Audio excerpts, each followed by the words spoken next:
Welcome back from the break. This is CS3510.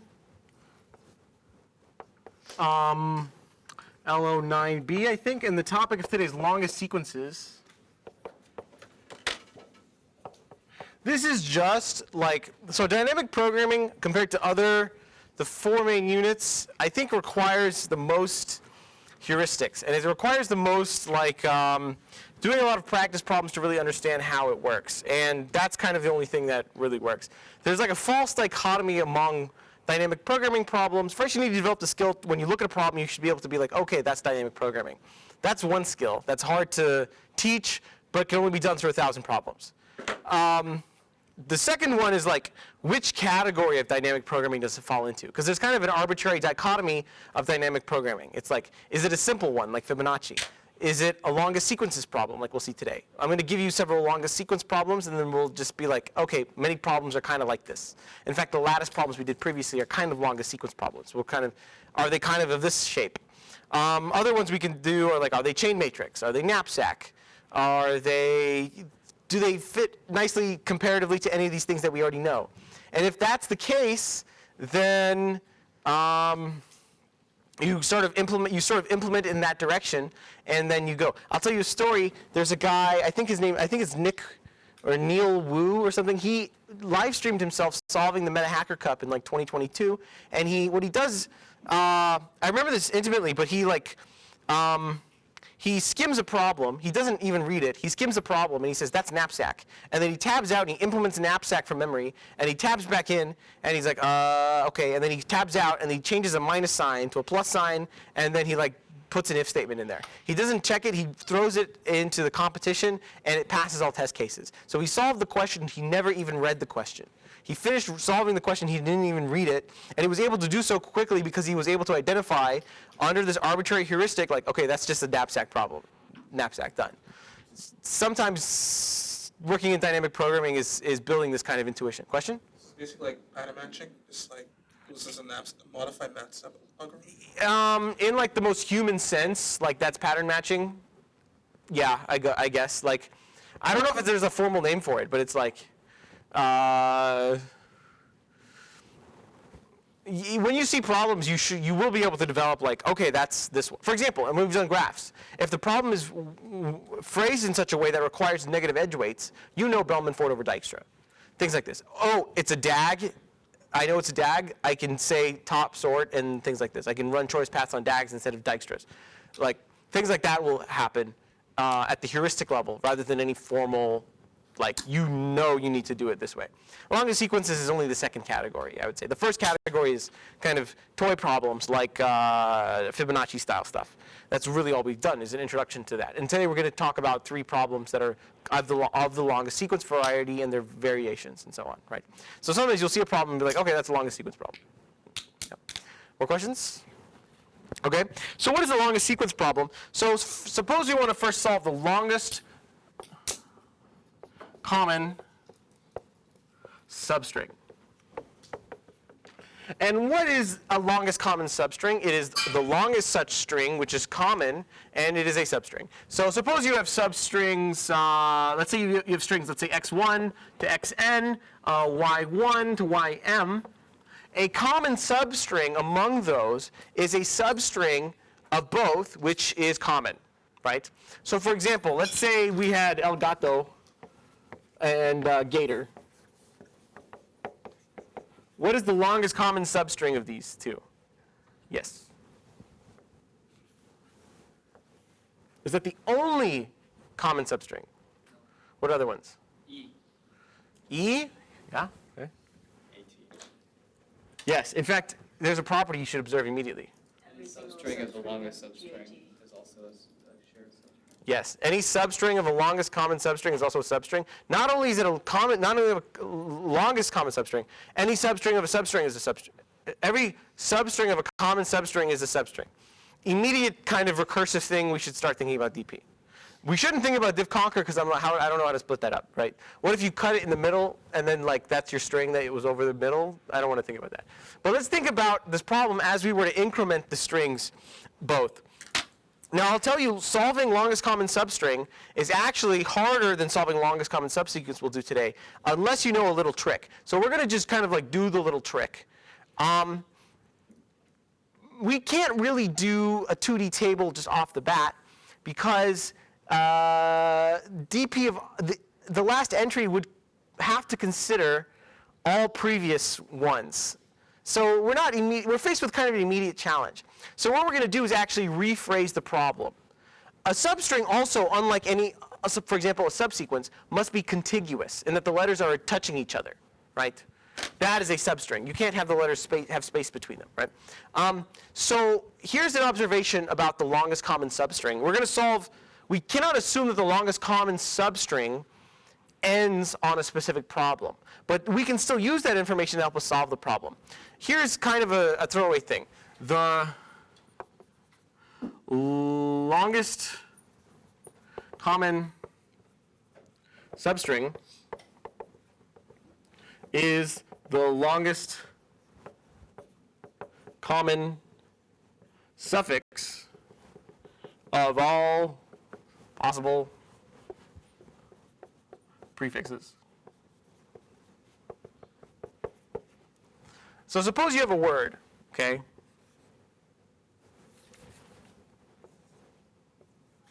Now suppose you have some suffix, you have a prefix of that word. That's the prefix. Now suppose you have a suffix of a prefix. That is just a suffix, a substring, right? So how do we effectively enumerate over substrings? Why not just enumerate over prefixes and compute suffixes of prefixes? That'll give you substrings, QED. So what we're going to do is, in fact, find the longest common suffix, and then use that to get us the longest common substring. Questions on this? All right, this is connected, and then this is part of that. The longest common, I'll repeat it, the longest common substring is the longest common suffix over all possible prefixes. Does that make sense? This is the prefix. This is its suffix. That's a substring of the whole thing, right? Questions on that? You don't need to do it with this hack, but it's much more difficult, and we'll show you how to do it without this hack later. But questions on this? It's important we understand this. Okay, now I don't want to compute substring anymore. I want to compute suffix, okay? And what do we know about common suffixes of words? Let's say we have two words and we want to know their longest common suffix. What is a suffix? It's a substring that's at the end. It touches the end, in fact. So what can we say about the longest common suffix? It includes the last letter. Yeah. This part has to be the same, right? Whatever that is. They have to be at the end. So in fact, we can even say something further. The last letter has to be the same, right? So what we're going to do first is enumerate our data structure to be over prefixes, and then we'll store suffix information in there. So we'll say dp of ij to be the longest common suffix of x1 to xi and y1 to yj, where x1 to xi and y1 to yj are prefixes of x1 to xn and y1 to ym, right? So this stores the information of a prefix. But we want to store in that, the indices store which prefixes we're looking at over all possible prefixes. And so that's what the indices store. The element in the table is going to store the longest common suffix, right? So let's suppose we're considering the longest common suffix of x1 to xi and y1 to yj. What do we know must be true about these? Or maybe not true. But what is it dependent upon, conditioned?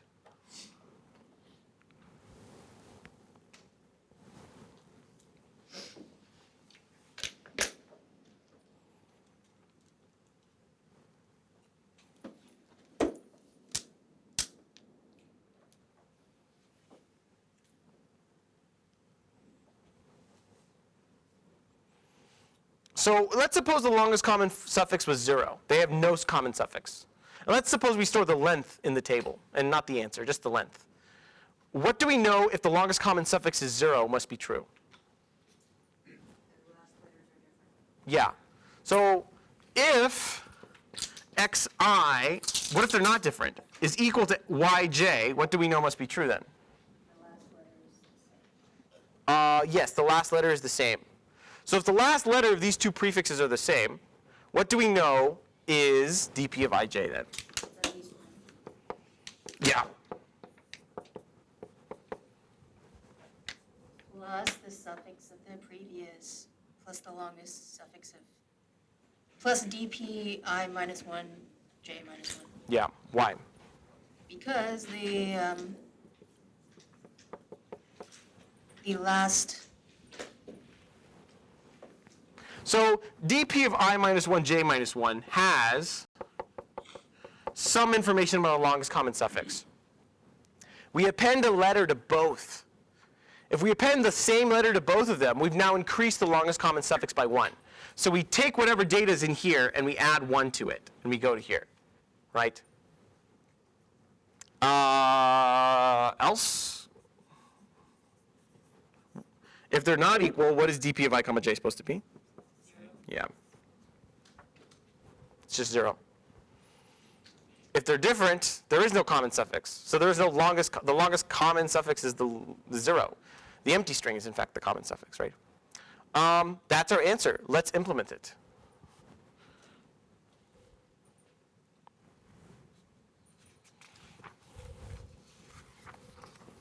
So suppose we have the longest common substring. And we'll talk about how to get the substring out of the suffix of x1 to xn, y1 to ym, and let dp go from 0 to n, 1 to m, all zeroed.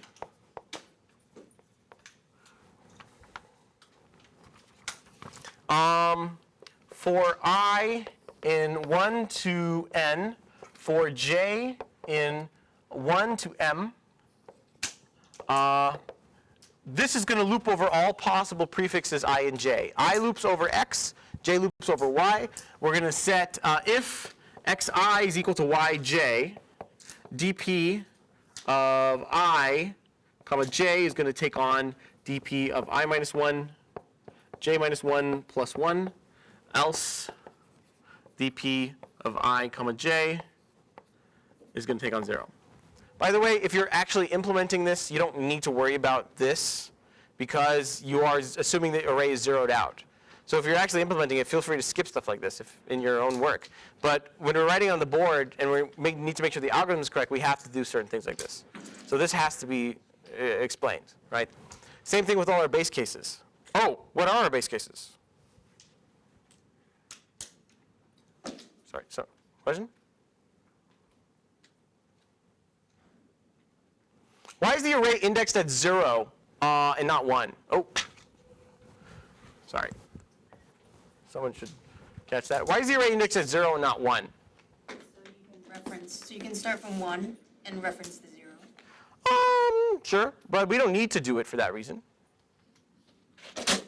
We want dp of ij to consider the longest common suffix of x1 to xi and y1 to yj.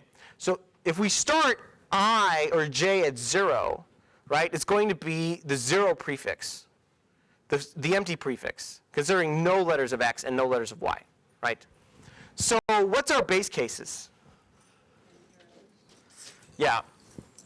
So we say for all I,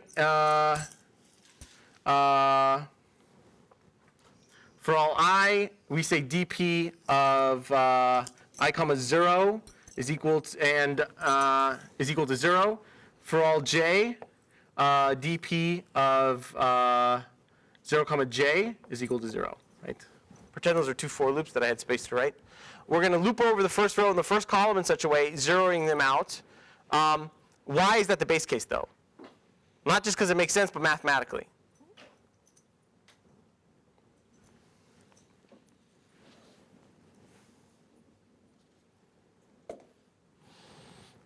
What is the longest common suffix between these two strings?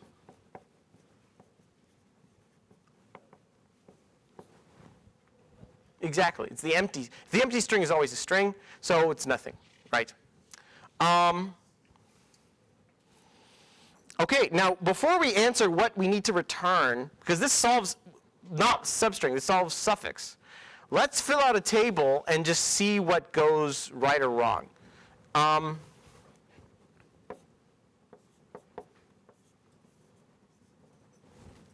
Sure I got it the right way. Nope. Other way.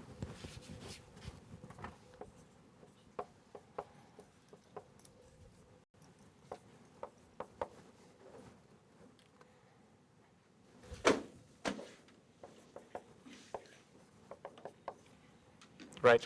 These are going to be zeroed out.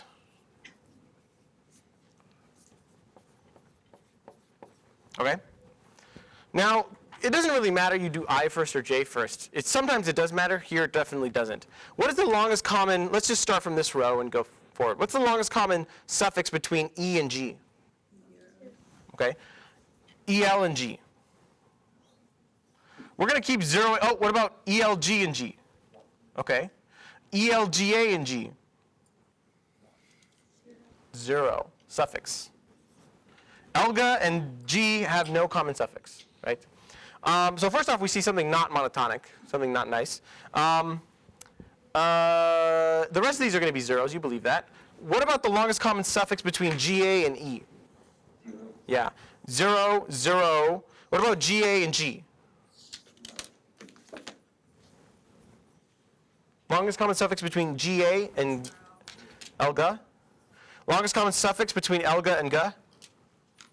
2. Yes. So what we're going to do is, we know that A equals A. So what we're going to do is look at the longest common suffix between G and Elg. Add 1 to that and put that here. 1 plus 1 is 2. Right? What is the longest common suffix between Elgat and GA? Nothing. What about GAT and Elgat? We'll do that one. E is going to be 0. L is going to be 0. Elg is going to be 0. Elga is going to be 0. Elgat is going to be what? Yeah. Elgato, 0. The longest common suffix between gat, E, and E? 1. What about the rest?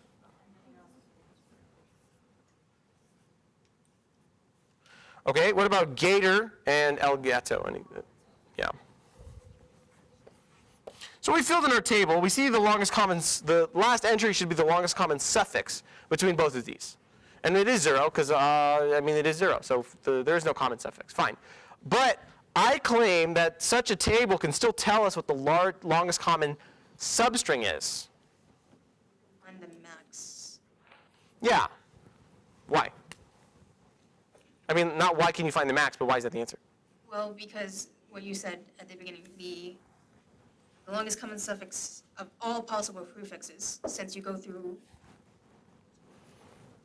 Yeah, exactly. This is a suffix. This is the longest common suffix. But it's not the longest common suffix of these two strings. It's the longest common suffix of some prefix of one string and some prefix of the other. So in fact, what you do at the end is you return.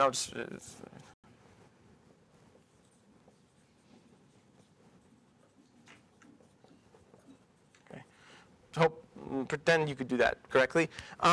You loop over the table, you return the max element. Why? Because it's the longest common suffix of some arbitrary prefix for some I and some J. Now, what specific I and what specific J? Let's say you wanted the actual answer, not the numerical answer. This tells you the longest common length of the suffix because it's the longest. It's 1 plus this one, which is 1 plus this one, which is 1 plus this one, right? So that's why it tells you what the actual suffix is, because you know 3. You go to this string, you know what its I and J index are by finding the max. You just loop over the table, find the max I and J, or even compute it, store it while you're computing such a thing. Find the index I and J, and then take that entry minus your index, and that's your string. So you'll find the position itself of the string, and not just the common substring, not just the length of the common substring, but you'll also find the position of the common substring, right? Questions on that? That's the first kind of hack where you don't return the exact last element of the table. You return something else in a little bit of post-processing. You can still do this with normal DP without having this. We'll see an example later, but it's harder. This way is the easy way out, right? Questions on this version? What's the runtime? 10 down.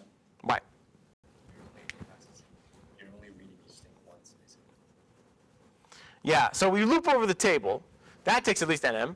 Are we doing anything else? Comparison plus 1. Comparison. Yeah. Okay. Finding the max takes nm.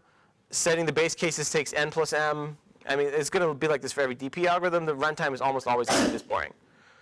Okay, question on the runtime? Okay. Let's do a related problem. Suppose we don't want longest common substring, but longest common subsequence.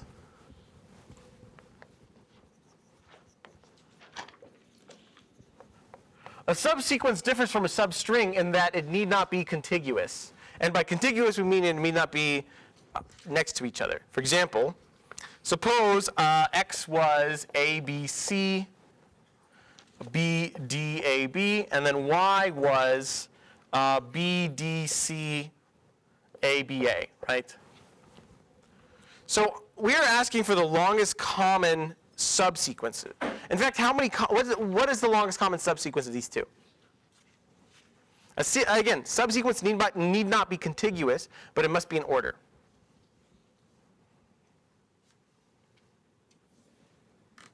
Find me any common subsequence, actually. B, C, B, A. Sorry, say it. One. B. B. Okay, that's one. Give me another one. B, C, B, A. Okay. Is that it? Give me another. See, that's the thing. It need not be contiguous.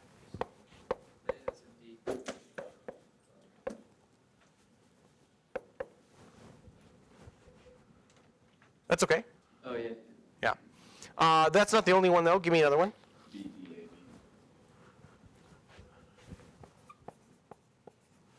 Let me double check. B, D, A, B. B, D, A, B. Okay, yeah. Any others?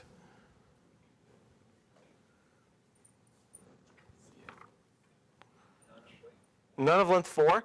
So the longest contiguous non-contiguous, but longest common subsequence is of length 4. It need not be adjacent. That's kind of what we're doing here, right? So similarly, we're going to let dp of ij.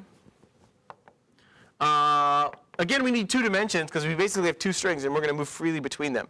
And we're going to consider how the longest common subsequence changes as we append new letters. So let this be the longest common subsequence, not substring, but subsequence of x1 to xi, and again, y1 to yj. Now we want to define how this common subsequence is going to interact with similar subproblems. Suppose that xi is equal to yj. Let's suppose that the next letter we look at for both of them is identical. What happens to the longest common subsequence? Not suffix, subsequence. Increase. It grows by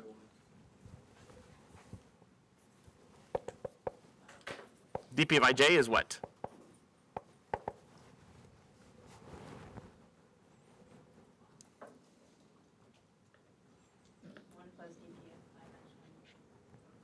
This is tough. Let's take a second. What grows?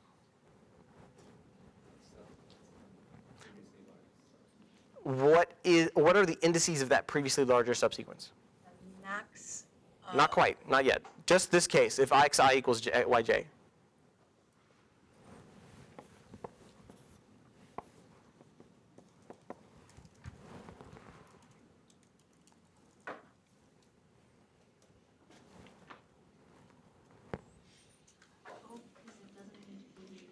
It's just like the house, it doesn't need to include the last. It does not need to include the last letter. But suppose we append an xi and a yj onto x and y. We've now increased the longest common subsequence, right? So it's definitely 1 plus something, if we're considering the length of that subsequence. But what is it? Yes? dp of I minus 1, j minus 1. Yeah, because that's the previous longest common subsequence of both that doesn't include xi and yj. Right? That's coming from here. If we append the same letter onto both, we have increased many things, including the longest common subsequence. So the longest common subsequence is incremented by 1. Here's the challenge. If xi does not equal yj, we can't just say 0 it out this time, because it could be the case that it still increases the longest common subsequence. For example,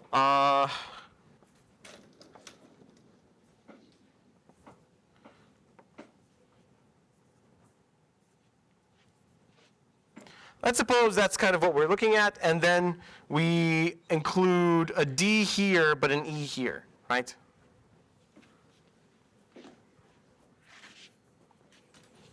Just don't add the 1. Not necessarily true. The longest common subsequence of not adding the 1 would be 3 when it should be 4. Yeah. So we don't want to just 0 it out. We want somehow to encounter the case if appending such letters increases the common subsequence of prefixes in one direction or the other. Should you reset one of I or J? Resetting I or J would be, what do you mean? Like going back to the, no. I mean, you go back to the start, that would be that would correspond to a string of length 0, right, for each of those. Yes? Now, I do take the max of dpi minus 1j or dpij minus 1. It could increase this subsequence that's already there, and could increase this subsequence already there. So if it's not if it's equal, you say plus 1 and you go from here. Otherwise, you take the max of these two.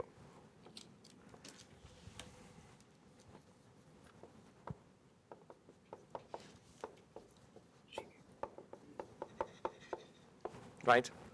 I mean, and that kind of corresponds to this case. We want, if we add a D and an E and they're not equal, D to the first one and E to the second one, this is now a subsequence of length 4. So this is I, j minus 1, and then this is, so this is I and this is j minus 1, right? So this is the j minus 1 string here. This is the I string, and we see that this ith character here has the longest common subsequence between x1 to xi and y1 to yj minus 1, right? So you take the max of which, by symmetry, which one it is. It might increase one of them. It might increase none of them. That's fine. But you take the max of those two, and that's going to be what your dp is, right? Notice the differences between computing longest common suffix here. Questions on this? This is the classic longest, how do you compute a longest common subsequence kind of thing.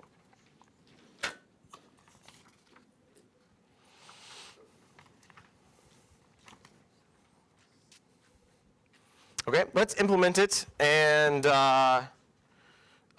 a quick example.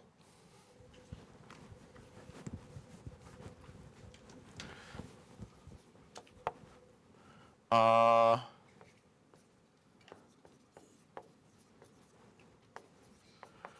x1 to xi, xn, y1 to ym, and then we're going to say dp of 0, comma n, 0, comma m, all zeros.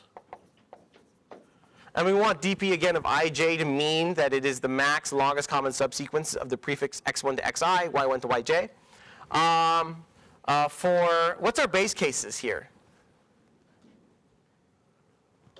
In 2 dimensions.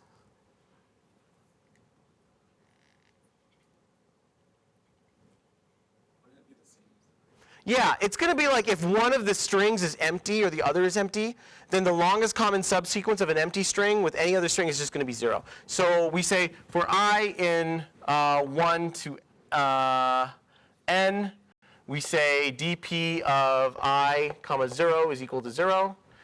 For j in 1 to m, dp of 0, comma j is equal to 0, right? Probably better ways to do that, like in the loop, but it's fine. For I equals 1 to n, for j is equal to 1 to m. If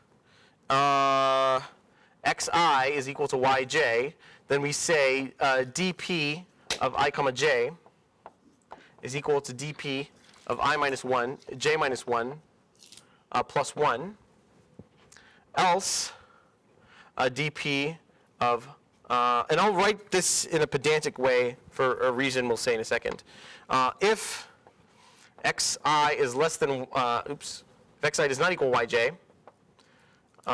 excuse me, if dp of I minus 1j is less than dp of I j minus 1, then dp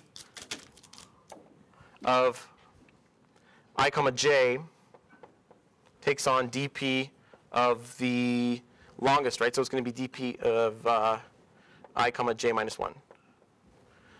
Else dp of I comma j takes on dp of I minus 1 comma j. There we go. Right. If they're equal, we just say take the left one, right, or the above one, whatever convention is. You just need some way to break ties. This is, I've implemented this way for a second. You'll see in a reason, but this is just the max as well, right? Questions on the code? We haven't returned a value, but that's okay. I'll show you why in a second. Well, fine. What should we return? Return what? So the max of the table. Not the max of the table. It ends up being okay because we just keep repeatedly take sums and maxes. It's okay. We take the max of the table, but we don't need the max of the table. There's a better answer. The last one. Yeah, dp of n comma m. Why? Each cell has a meaning. The meaning of that one is what? The longest common subsequence of x1 to xn and y1 to ym, which is the actual answer we're looking for. So that's going to contain the actual answer, right? Now, let's quickly fill in a table.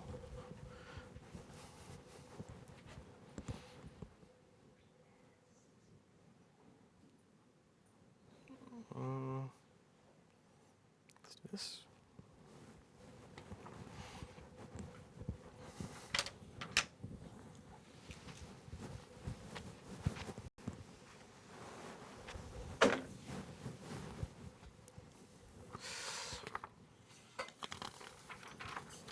So for this specific one, our prefixes are going to be empty, BC, it's right here, BDC, ABA, and here they're going to be empty, ABC, BDAB, right? So we zero out everything here according to our base cases. And let's just loop over the table. What's the longest common subsequence between these two? Yeah. And we're going to go until we see this. Yeah. That's So it's one, gonna- and then the rest of it is one. Yes. So this one, for example, is going to take the max of these two. It's not, A does not equal B, so we don't take the diagonal. We're taking the max of these two, which is going to be 1. Right? So the table will look kind of monotonic here. B and B, 1. And the entire row is going to be, It's going to be, well, let's just do it. 1 and 1.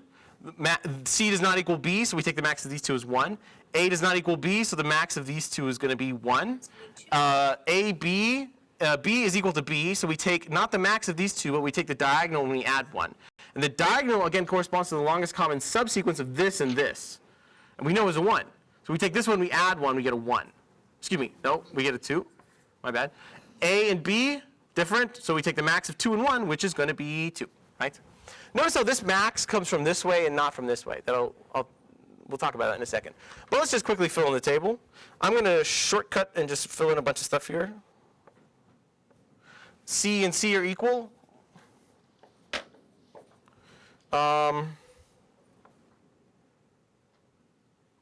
B and B are equal, so we take 1 plus 1 is 0 plus 1 is 1 here. 1.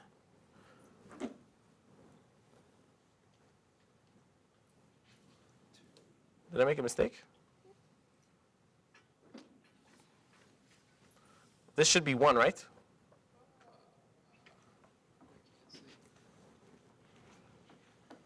no, it's BC, it should be 2. BC, but B does not end with C? Another C. Oh, we take the max of these two? Yes, that's 2. Okay, thank you. Okay, phew. This is going to be 1. B does equal D, so that's 2. And I'll tell you that propagates. And then that's going to be, here it's going to be 1. And this is going to be 2. This is going to be 2. A is equal to A, so we're going to take 2 plus 1 is 3. That propagates here. And, and finally we have 1, 2, 2. We take the max of these two because A does not equal B, so we take 3, and that propagates. B does equal B though, so we take 3 plus 1 is 4. And here A does not equal B, so we take the max of 3 and 4, which is 4. Okay. So the final answer is actually 4. Right? The computer is supposed to do this for us. We're not supposed to actually work this out. But if it were to, this is what the table would look like. Now, why am I showing you this? How do we actually get the answer? There's a cute little trick you can do on the algorithm to actually find the answer when it doesn't, oops, nope, not that one.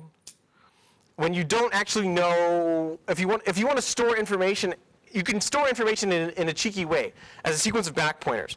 So suppose, instead of trying to look at the table and actually find not just the length of the longest common substring, but the actual longest common substring, we can correspond an entirely separate table with a sequence of such back pointers to tell us where that answer came from.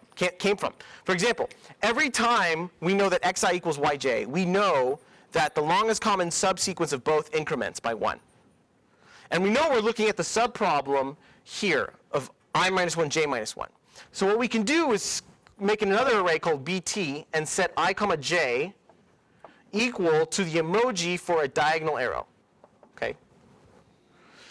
Now we just do that for the others. If we chose, let's say we chose the, we'll say bt of I comma j is equal to, and if dp of this is going to be, that's going to be t of I comma j. Okay? Now suppose we did that whole thing. And let me go back to this table and pretend that we looked through the whole thing. I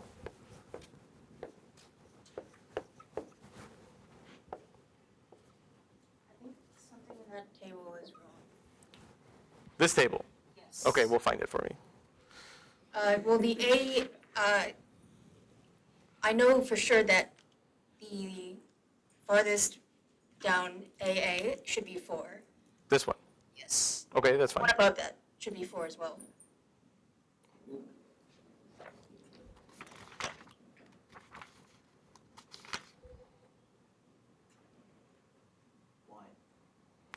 B, BCBA. BCBA. And Okay. Help me find any others. Then this has to be a 3. If that's true. Is that true? BC, ABC, BD, and BDC, AB should have a prefix of 3? Is that true? BC, BCB is Go BCB? up one more. Yep. that's BCB. Yes, there we go. Go up one more. Above and to the Up one. Diagonally Yeah, up. there's 2 B's that should match there that aren't. BB. Oh, yeah. This is important. Thank you very much. What else? Go to the right. There should to the right. Right, gotcha. Yeah, Yeah. those also need to be 3. Thank you. Thank you. The computer is supposed to do this for me, right? What else? It's actually very important we get that correctly for what I'm about to show with the arrows. So, any more mistakes? Okay. Suppose we filled this table next to that one full of such emojis, right? This 4 corresponds to, we broke the deal, we said, let's say we came from that 4. It actually doesn't really matter. And in fact, the number of ways you can come, in fact, corresponds to different solutions. But if each one corresponds to a solution. So this one came from this way, right? This 4 came from where? This case, right? So, now I don't have a graph paper, so you're going to have to trust me on this. And then this one came from where? Up as well. This one, wait, did this one come from up? No, it didn't. Let's just conventionally say it came from the left. This one came from where? Up. then this, so just to be clear,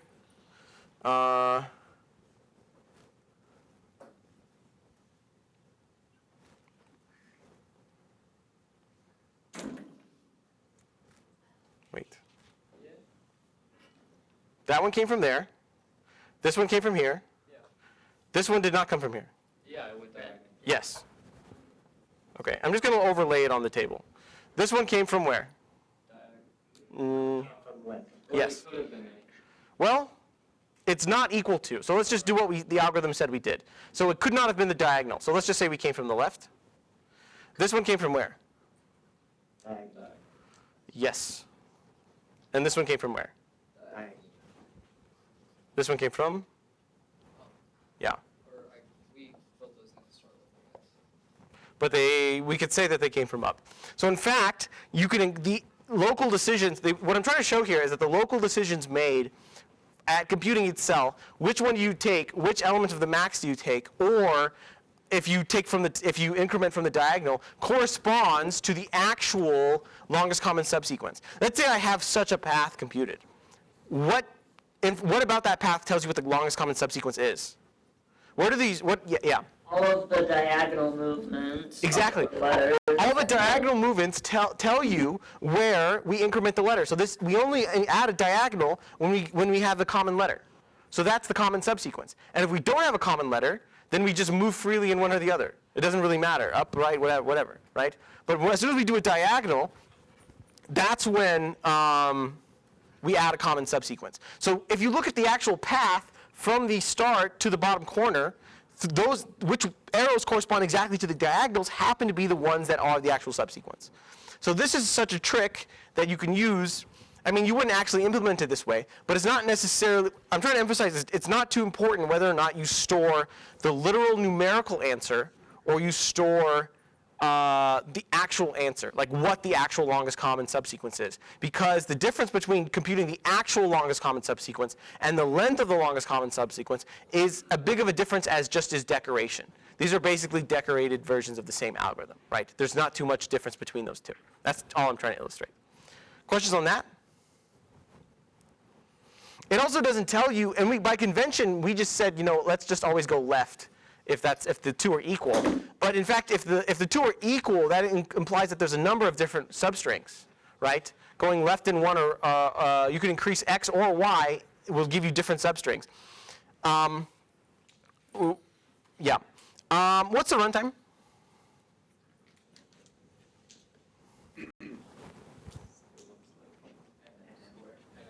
Yeah. You could say n squared if you knew they were the same length. And good enough. Final questions on longest common subsequence. So if you see a problem that you think is like that, you know to do longest common subsequence, right? Okay, let's do one more.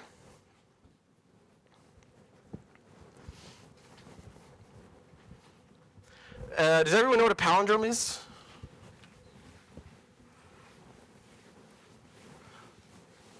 Suppose I ask you not a question about two strings and we're asking for something common. I'm asking you for one string and I'm asking for the longest common, not longest common anything, but the longest palindromic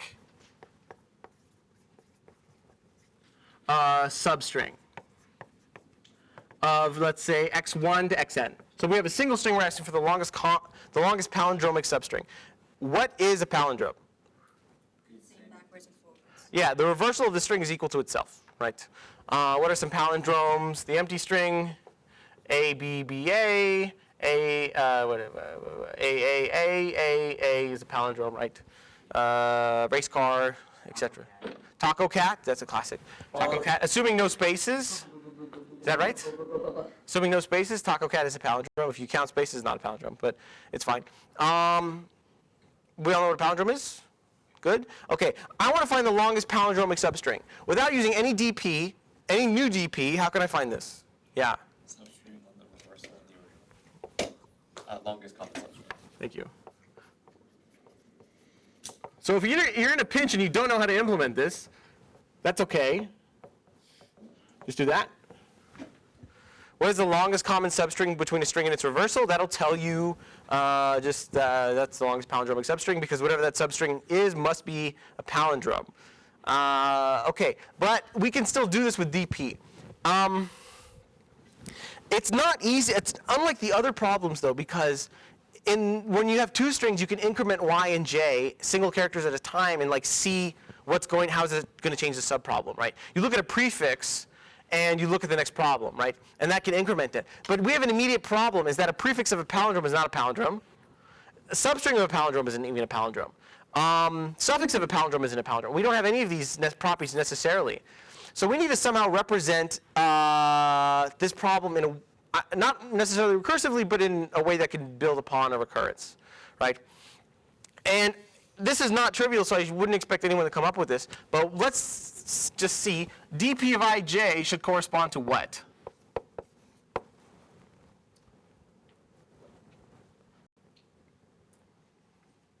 What is, or That's what I'm asking. I'll say the longest palindromic substring of the elements from x1 to xi. And then what is j?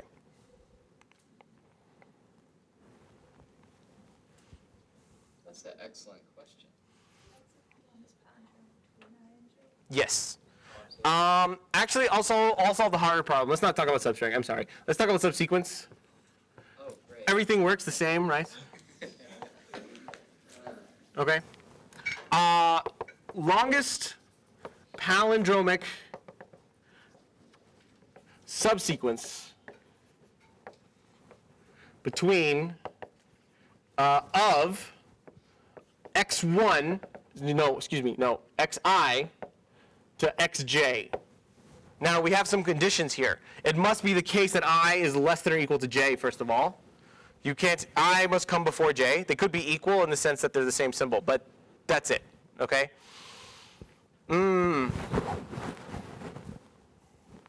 Okay, I mean, this is correct. This is going to work, but it's going to be new and difficult. We have a 2D table, but if it's only defined for I less than or equal to j, what can you immediately say about the table? It's after it's filled out. like you only need like a triangle. This whole part of the table is gone. We don't need that. We're not going to look at that whole part of the table. So what is our base cases? Diagonal is going to be 1 Why? because it's the same letter. It's a single letter, and a letter is always a palindrome. So what is our base case? What is it? What is it? When I equals j, I'll say for dp, for all I, dp of I comma I is equal to 1. Fine. Now we need a way to represent this recursively. So when is a substring of a palindrome in a very atomic sense? Right? Yes. If you take the same amount of characters off of each side, And let's let that same amount just be 1.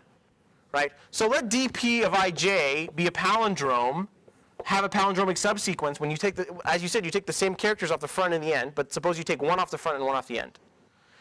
What is that subproblem? if you think about it the other way, then it would be dp of I minus 1, I plus 1. But that's what we're Not quite. starting from. Not quite. Or sorry, J plus I was talking about it from the, I plus 1, j minus 1? Yes. Why?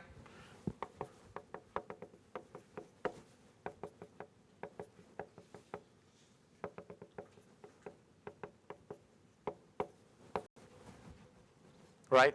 This is not quite the recurrence. We're almost done. Yes? plus 2. +2. Conditioned on what? if I and j are the same letter. If x, not if I and j are equal. Xi equals xj. Yes. Okay. And if xi does not equal xj, what is dp of ij? dp of I plus 1, j minus 1.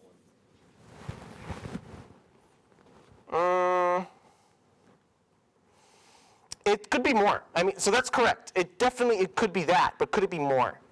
Yeah. We do max again. In this case, it we can either increment I or decrement J. Yeah, so like let's say could this have a longer palindrome than this? Possibly, if there's an odd length palindrome that this makes that this doesn't have, right? It's not easy to see that, but that could be the case that this is true. And similarly, this could have a longer palindrome than just this. So we'll define this to be the max of, you guys already know it, but I'll just write it down. dp of what? I minus 1 j. I plus 1. I plus 1, yes. J and? I J minus 1. Yes, correct. Y, you got to do your index math, same, right? Okay, now here's the difficult question. This works. How do we fill in the table? You fill in the diagonal.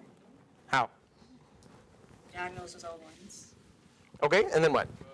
And then Let's take a second to think. Hold on. So notice Fibonacci, longest sequences, the i's and j's are always smaller.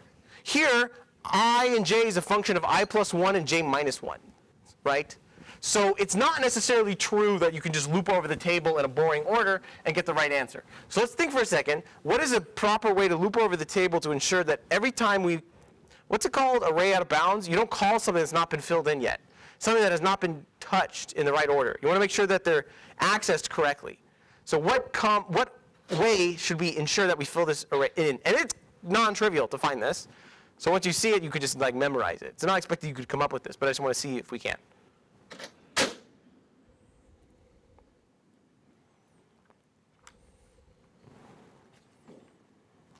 Intuitively, what should come next? Like, we did all the subproblems of size 1. We want to do the subproblems of size 2. Okay. Why? because it's going to rely on what's to the left and Yeah, the entries in this diagonal are of the form I, comma, I plus 1, right? So those are all substrings of length 2. This diagonal is going to be I, comma, I plus 2. Those are going to be substrings of length 3, excuse me, and so on, right? So here's the way you're going to fill in the table.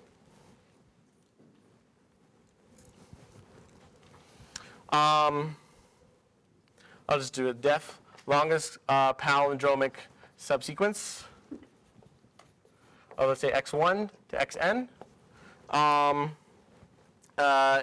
dp of 0, n, 0, n, all zeros. For all I, dp of I is equal to 1. And then here's the way the loop works. For s in 1 to n, for I in 1 to n minus s, compute j to be equal to I plus s. S here is the length of the string. So you say s is 1, 2, 3, 4, 5, and then you compute the correct I and j index through this trick.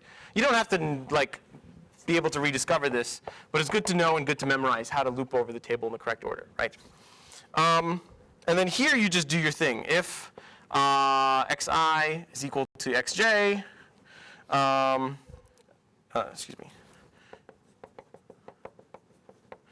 dp of I comma j takes on dp of I plus 1, j minus 1 plus 2, else dp of I comma j takes on the max of dp of I plus 1 comma j, dp of I j minus 1. And then you're going to return which element do you return?